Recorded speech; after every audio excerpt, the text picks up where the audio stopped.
Hey everyone, welcome to my channel.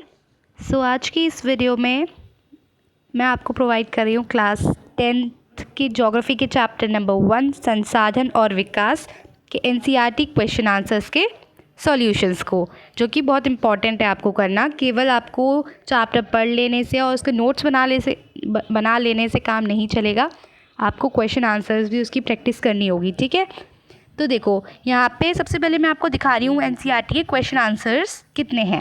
उसके बाद मैं आपको दिखाऊंगी कि कितने आपके जो सॉल्यूशंस हैं वो किस तरह से हैं। तो आपका सबसे पहले जो क्वेश्चन पूछा गया है वो बहुविकल्पीय प्रश्न है।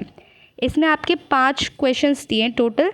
जैसे लौह अयस्क किस प्रकार का संसाधन है, ज्वारीय ऊर्जा निम्नलिखित में से किस प्रकार का संसाधन नहीं है। तो इस टाइप से आपके कितने 5 क्वेश्चंस पूछे गए हैं। अगर आपने चैप्टर पढ़ा है तो आपको ये बन जाएंगे क्वेश्चन, आप कर लोगे।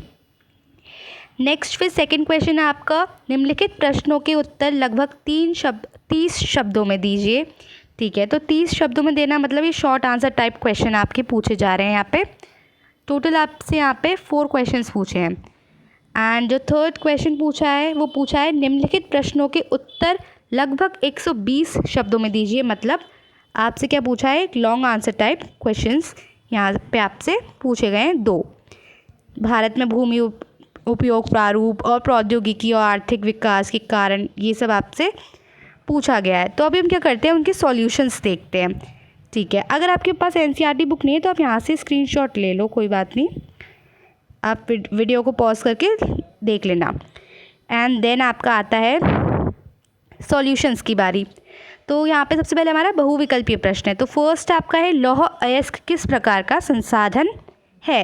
तो ये हो गया आपका अनवीकरणीय संसाधन है। क्यों है, क्योंकि उसको बनने में लाखों करोड़ों वर्ष लगते हैं, वो आप पुनः प्राप्त नहीं कर सकते हो जब मन चाहा आपने। देन आपका ज्वारीय ऊर्जा निम्नलिखित में से किस प्रकार का संसाधन नहीं है। तो यहाँ पे आ गया हमारा पुनः पूर्ति योग्य, यह आपका आंसर हो गया। यहाँ पे आपके आंसर्स भी दिए हुए हैं, जैसे फर्स्ट का घ, सेकंड का क, तो सेकंड का क वाला आंसर होगा हमारा, जो कि पुनः पूर्ति योग्य है। देन अब आते हैं हम थर्ड वाले पे, पंजाब में भूमि निम्नीकरण का निम्नलिखित में से मुख्य कारण क्या है। तो मैंने आपको बताया था उस एरिया में सिंचाई ज़्यादा होती है, तो अधिक पानी से जो टॉप सॉइल है वो बह जाती है, जिससे कि भूमि निम्नीकरण होता है हमारा। ठीक है, तो अब फोर्थ है हमारा, निम्नलिखित में से किस प्रांत में सीढ़ीदार सोपानी खेती की जाती है। तो ये उस जगह की जाती है जहाँ पे पहाड़ का एरिया होता है। तो यहाँ पे आंसर हो जाएगा हमारा उत्तराखंड। इसी टाइप से आपको सारे क्वेश्चंस जो हैं वो करने। जैसे ये वाला आप देखो, इनमें से किस राज्य में काली मृदा मुख्य रूप से पाई जाती है। तो जो हमारा भारत है यहाँ पे हमारा मध्य प्रदेश पड़ता है इस एरिए में कुछ। मैं आपको ऐसी मान के बता रही हूँ। तो यहाँ पे हमारी जो है काली मृदा वो पाई जाती है। तो इसमें से आंसर हो जाएगा हमारा महाराष्ट्र, है ना। ओके, तो ये हो गया हमारा 5 आपके जो पूछे थे बहुविकल्पीय प्रश्न। मैं आने वाली आगे वीडियोस में आपको और इम्पोर्टेंट क्वेश्चंस बताऊंगी, क्योंकि ये तो बहुत थोड़े से ही हैं, लेकिन हम एनसीईआरटी के क्वेश्चंस को भी कवर कर रहे हैं। देन आपसे पूछा है निम्नलिखित प्रश्नों के उत्तर हमें क्या करने हैं, 30 शब्दों में देने हैं। तो जैसे क्वेश्चन आप यहाँ पे इसका आंसर देख सकते हो, 3 राज्यों के नाम बताइए जहाँ काली मृदा पाई जाती है। इन पर मुख्य रूप से कौन सी फसल उगाई जाती है। कौन सी उगाई जाती है, हमने पढ़ा था काली मृदा, और इसे काली कपास मृदा भी कहते हैं, काली मृदा को, या फिर कपास मृदा भी कहते हैं, क्योंकि उस पर कॉटन विशेष रूप से उगाई जाती है। ठीक है, तो ये हो गया आपका, इसका आंसर आपको दिख जाएगा, या आपको लर्न कर लेना है, समझ लेना है, एंड अपने कॉपी में या रजिस्टर में लिख लेना है। देन पूर्वी तट के, ऐसे आपको इस टाइप के क्वेश्चंस भी मिलेंगे, तो इसका आंसर आपको यहाँ मिल जाएगा। एंड जैसे हमें बोला है ना, पूर्वी तट की नदी डेल्टाओं पर किस प्रकार की मृदा पाई जाती है। तो हमने देखा था कि जो डेल्टा होते हैं वहाँ पे क्या पाई जाती है, वहाँ पे जलोढ़ मृदा पाई जाती है, और जलोढ़ मृदा की आप विशेषताएं यहाँ पे लिख सकते हैं। उसके बाद क्या है, पहाड़ी क्षेत्रों में मृदा अपरदन की रोकथाम के लिए क्या कदम उठाने चाहिए। तो यहाँ पे दिया है, अनेक मानवीय एवं प्राकृतिक कारणों से मृदा अपरदन होता है।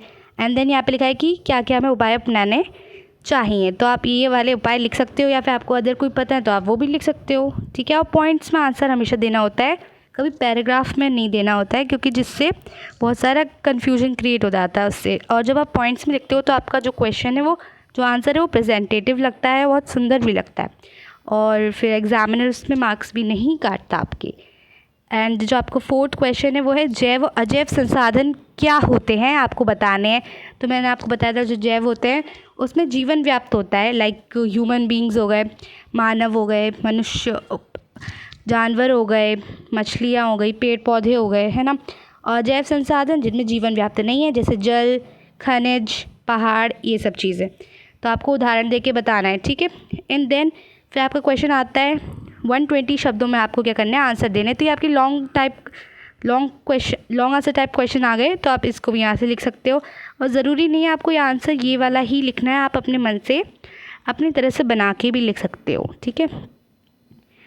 तो ये आपका आंसर हो गया।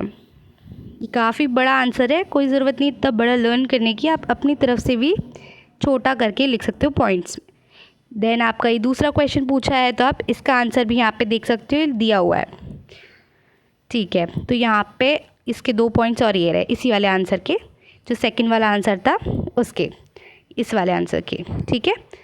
तो ये हो गया हमारे यहाँ पे जो NCERT थी हमारी, चैप्टर नंबर 1 संसाधन और विकास चैप्टर का जो NCERT सॉल्यूशन था वो यहाँ पे फिनिश हो गया है। तो आपको इसको डाउनलोड किस तरीके से करना है, आपको डिस्क्रिप्शन में इसका लिंक मिल जाएगा, इस सॉल्यूशन का PDF का। तो आप वहाँ से जाके डाउनलोड कर लो और वहाँ पे अपने फ़ोन में सेव कर लो, और चाहो तो आप अपने रजिस्टर में नोट कर लो, एज़ यू वांट, जैसा भी आप चाहो। ओके, तो अगर आपको और वीडियोस चाहिए regarding social study important question answers, तो आप प्लीज़ मुझे कमेंट में बताओ, सो दैट मैं आपको वीडियो बना के दूँगी।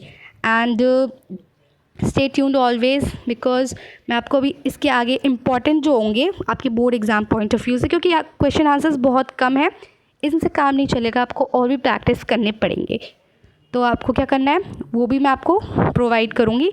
So just stay tuned always and like, share, subscribe to my channel. Thank you for watching.